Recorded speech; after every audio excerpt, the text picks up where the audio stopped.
Hello, and welcome back to Living Passionately with Pat Brown. Thank you so much for watching this channel. Thank you, those of my subscribers, for subscribing and constantly sharing. And thank you so much for your comments. I greatly appreciate your comments. My guests on the channel, they also appreciate your comments. I find them very encouraging.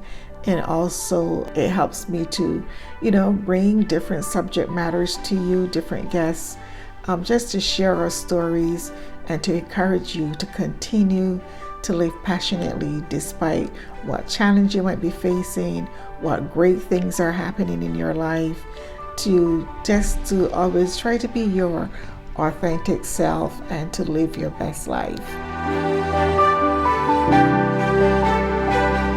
This week, I am speaking to you about why self-acceptance is so important. Accepting yourself, who you are, can be such a challenge sometimes, especially as we start to go through different stages in our lives. Different experiences may cause us sometimes to deal with either accepting where we are on our journey, accepting who we are, and accepting sometimes just the overall process or journey that our life has taken. So first I will start on what is self-acceptance.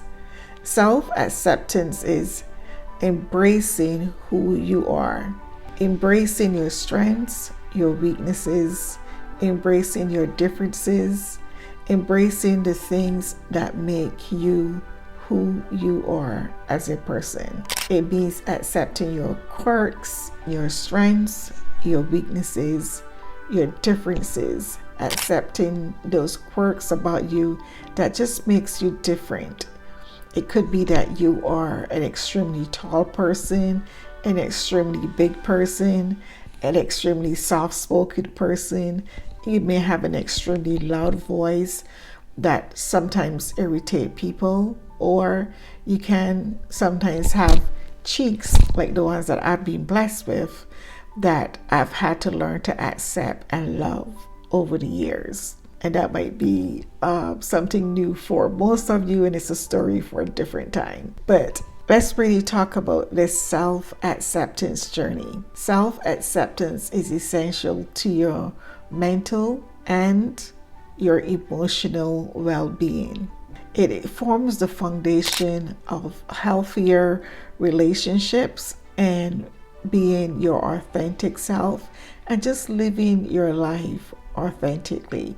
Due to societal norms, sometimes there is peer pressure, sometimes it could be past experiences, sometimes it can just be those negative things that have been imparted to us that affects us accepting who we truly are. Sometimes I've found that as we mature, accepting ourselves in this journey of aging can be challenging for some to accept, especially as our bodies are changing. There's a difference between self-acceptance and self-development. Self-acceptance is honoring who you are, while self-improvement is about your growth and development.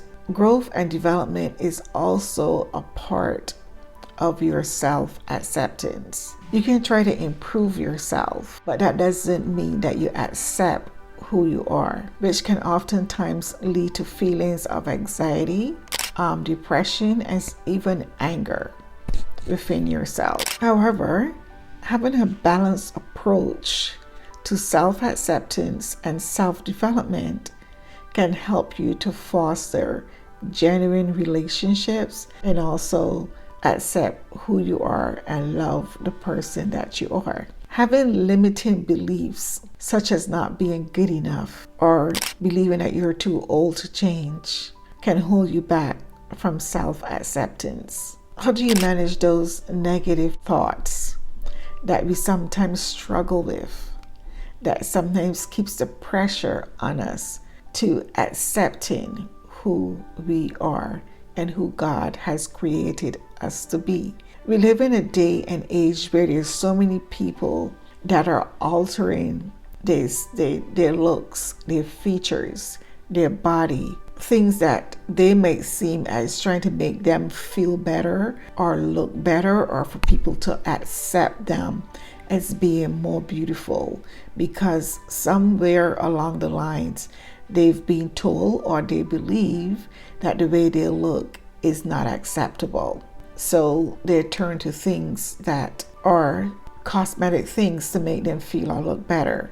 And I am not against cosmetic surgery. Anyone that wants to do anything to themselves, that's really up to them, as long as they do it in a safe manner. But not doing it because you don't accept who you are. You believe that by altering yourself that others will accept you more. For me, self-acceptance has been a continuous part of my journey. And on this journey, I've learned to fall in love with myself. And it's a damn good feeling. Don't ever expect anyone to love you more than you would ever love yourself. It starts with self-love. You have to love yourself first, and that way you can teach others how to love you, or what is acceptable by you and what is not acceptable. It's also about having boundaries. It's about believing in yourself, and it's also about self-forgiveness. Some parts of this journey has been extremely challenging, but just like you take 2 or 3 showers a day, it's the same thing with renewing your mind and your spirit and forming that self-acceptance, or building on that self-acceptance that you need. It requires daily work. So I'm going to share some tips with you that I've used on my self-acceptance journey, and I hope that they would help you. But I also look forward to reading your tips in the comments on what you've been doing to help you on your self-acceptance journey. The first one that I'm going to start with that has really worked for me is to write a letter of forgiveness to myself. I had to write a letter of forgiveness to Pat, saying how sorry I am for those limiting beliefs on that limit my self-acceptance. And then the other side of that was writing a love letter. And I love writing these letters to myself. It is just so much fun. And some of you might think that is funny, but I challenge you to write a love letter to yourself. Number 3 is to practice daily affirmations. What do you say when you talk to yourself? How does this affect your mind, body, and spirit on a daily basis? Remember that God created you in His image. And when you think of those daily affirmations that you say to yourself, that keeps you going during the day when you might have a quote-unquote mental breakdown or negative thoughts attacking you, those daily affirmations you can refer to or go back to and say them as many times as you need to during the day. Number 4 is accepting my weaknesses and understanding the underlying causes of those weaknesses. And that can be a challenge of itself, but that is part of the journey of self-awareness and self-discovery and accepting who you are. Number 5 is to have self-compassion. We are so quick to offer compassion to others, but what about having that same compassion for ourselves? It's so important to offer yourself that same type of compassion. And number 6 is to stand in your power and ask for what you need. Sometimes you have to demand what you need, and sometimes you just have to work really hard for what you need. But you should always stand in your power and do what is best for you. Also remember that self-acceptance is about celebrating the progress. It's not about perfection. And that was another hard lesson for me. Self-acceptance is about the journey, and it's not about achieving perfection. It's not about being judgmental of yourself. Believe me, there are others in the world that's doing that. You don't need to join that party.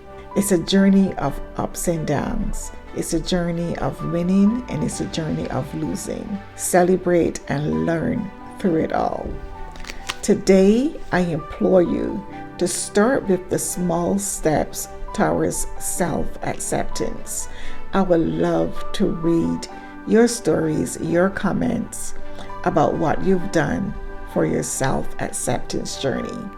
Thank you for watching Living Passionately with Pat Brown. Thank you for sharing these videos, liking, and see you on the next video.